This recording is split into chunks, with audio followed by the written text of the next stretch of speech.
Hello everyone, Bill Priest, Vendor Tech Support, here to talk about the new line that we just brought on, Century Products. This here is a gas furnace. I wanted to show you the ease and accessibility to get to all the components in this gas furnace. Everything is right in front of you. You don't have to reach around behind anything to get to any of the components. We have rollout switches on the top here. We have a hot surface igniter that mounts in right from the bottom.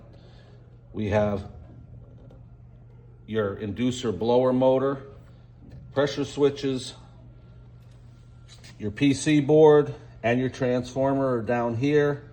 On your PC board, they do have 2 dip switches for your A2L sensors.